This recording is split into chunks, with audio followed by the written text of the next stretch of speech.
こんにちは。ゼロから行政書士第48回です。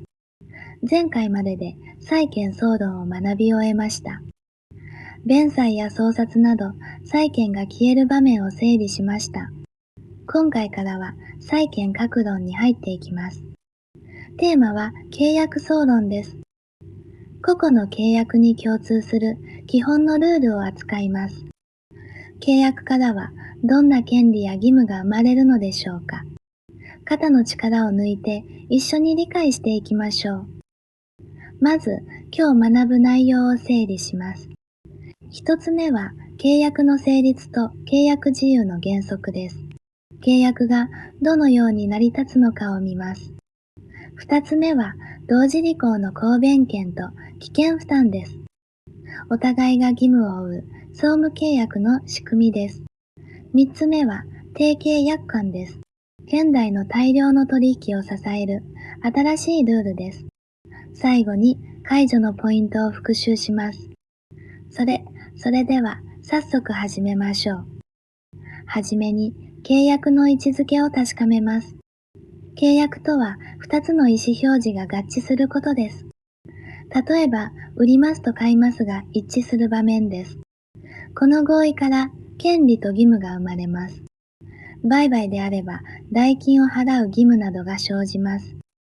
契約総論はあらゆる契約に共通する土台です。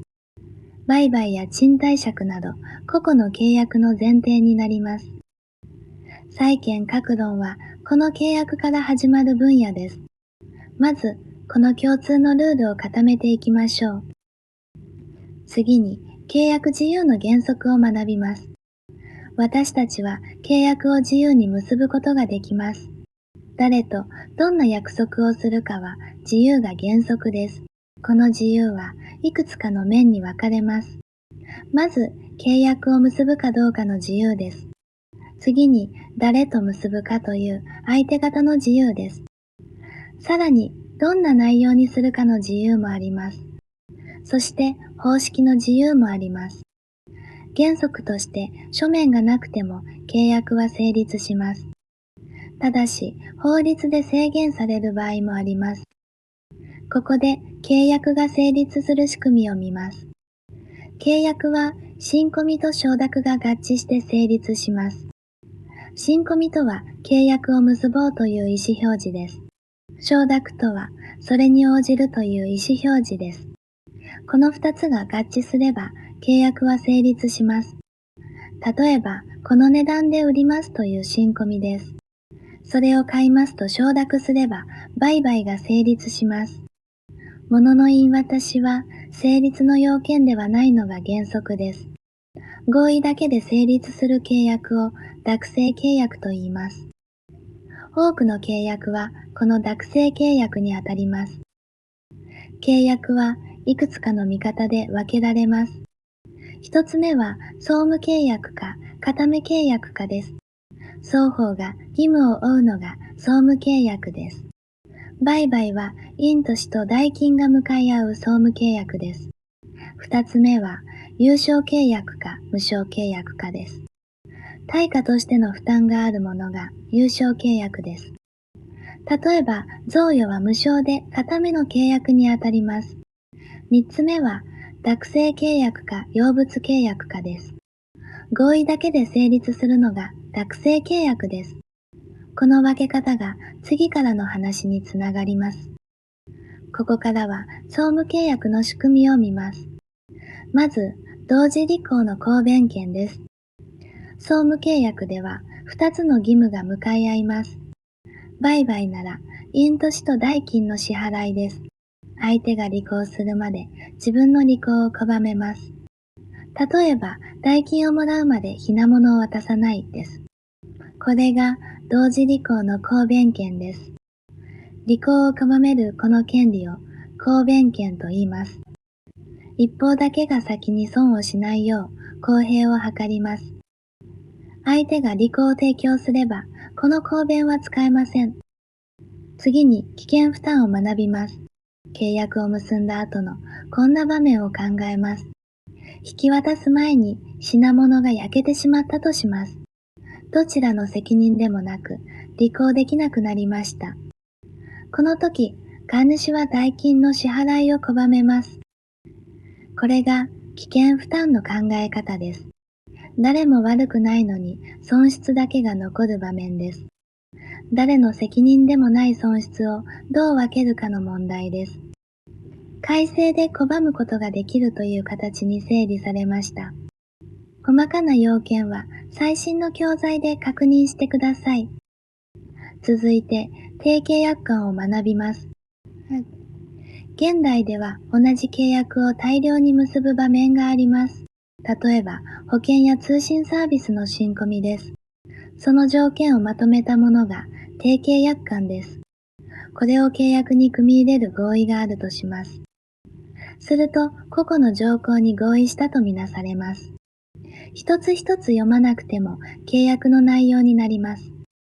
内容は求めがあれば示さなければなりません。ただし、相手を一方的に害する条項は除かれます。これは、令和の改正で新しく設けられたルールです。ここで解除を復習します。解除は以前の回でも学んだ仕組みです。相手が約束を果たさないとき、契約を解除できます。多くの場合、まず催告してから解除します。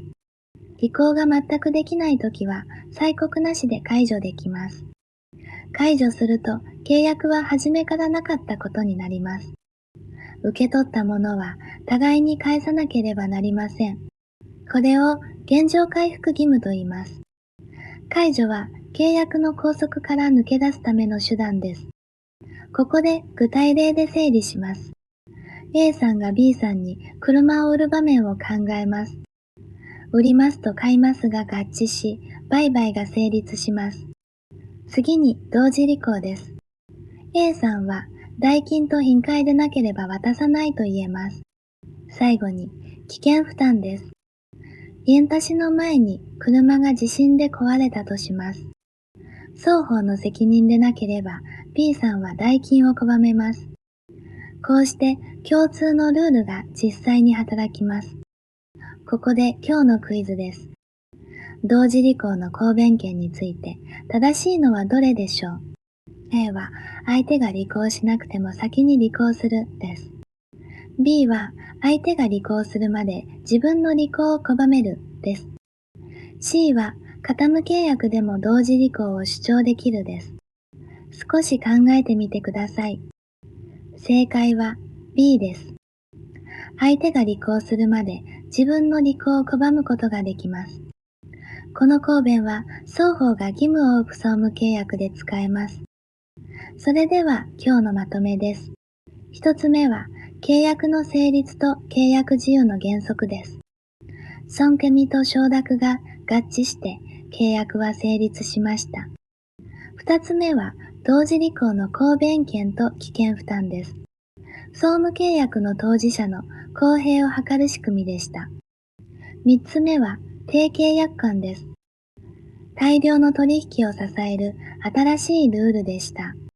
解除の復習も合わせて確認できました。ここまで契約総論を学びました。契約の成立と総務契約の仕組みを整理できました。定契約婚や解除のポイントも確認しました。次回からは個別の契約に入っていきます。テーマは売買と契約不適合責任です。最も出題の多い契約の種類を扱います。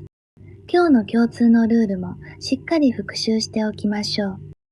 高評価とチャンネル登録でこれからも一緒に頑張りましょう。